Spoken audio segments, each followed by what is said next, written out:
I just got back from Value Village.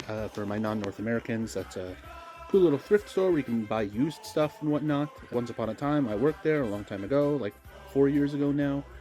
I've been doing a lot of sports media stuff, but it's not about me. Yeah, one of the things was this History of the Motor Cars. Came out in 1970. It's pretty cool. It's a pretty cool capsule of kind of what was going on. Got a lot of historical stuff. It's got a lot of pictures for stinky, stupid babies like me. Yeah, and we got some of the stuff that was new at the time. Got this fake Burberry scarf. I'm a wrestling fan, so if you know, you know.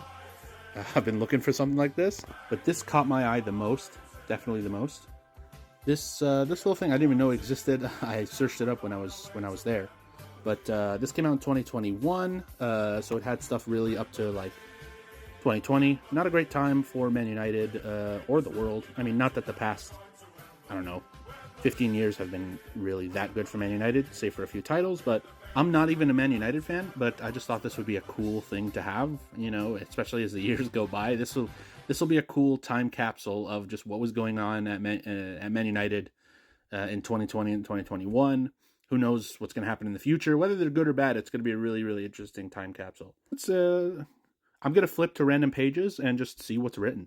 When Alex Stepney joined Man United in 1966 from Chelsea, it was for a fee of £55,000, which was a record at the time.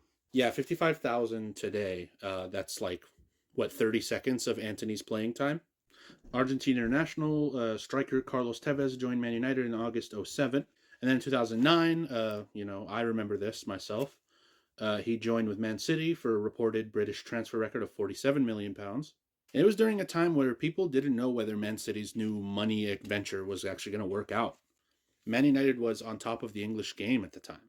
And this was a big deal at the time. I feel like some of the biggest incidents before this was Sol Campbell from Tottenham to Arsenal, or Figo. That one hurts me a lot, obviously. Figo from Barca to Real Madrid.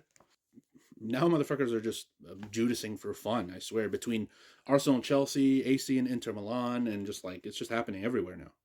But there's a lot of also like trivia questions.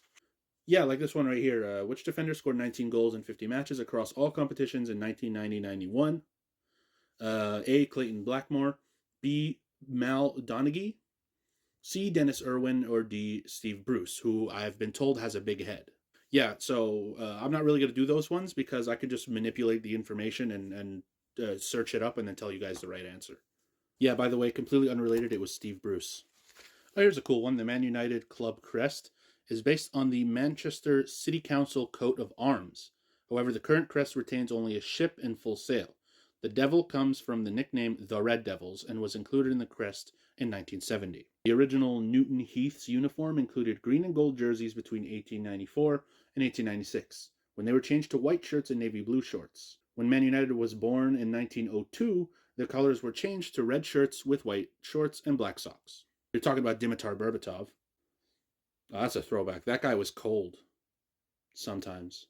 Although they're talking about the really good season he had in 10-11, they say here he helped the squad capture the Premier League and reach the fifth round of the League Cup, the Final Four of the FA Cup, and the Champions League final. Berbatov shared the Golden Boot with Man City's Carlos Tevez with 20 goals and was named to the Premier League Team of the Year for a second time. He was also named Bulgarian Player of the Year for a record seventh time. Well, here's one. Man United hosted Arsenal in a First Division match in October 1990, and the 1-0 Arsenal victory erupted into a brawl. 21 of the 22 players were involved, although it lasted no more than a minute, and just 2 players were booked. Yeah, 1990s soccer. I'm going to say it. I don't care. I'm going to say the S word. Yeah, I'm going to say the goddamn S word. I'm a Yank / Canadian. I don't give a shit. 1990s soccer was a different breed. You could uppercut a guy, and you probably just get like a warning or a yellow card. I'm pretty sure like the Seth Rollins curb stomp was actually a legal tactic at the time. A month later, both teams were fined $50,000. Well, Arsenal had 2 league points deducted, and Man United won. And it started an intense rivalry between the sides. Yeah, and there's still quite the animosity, even though both sides are washed up, living on old glory. It's still going strong. Every year, the mid-off between Man United and Arsenal, it gets me watching. All right, no disrespect to either club. I'm being an asshole on purpose. Social media likes it when you're a piece of shit, dude. Okay, here's the last one. Tom Jones may be a famous singer, but Man United also had a Welshman by the same name in its squad.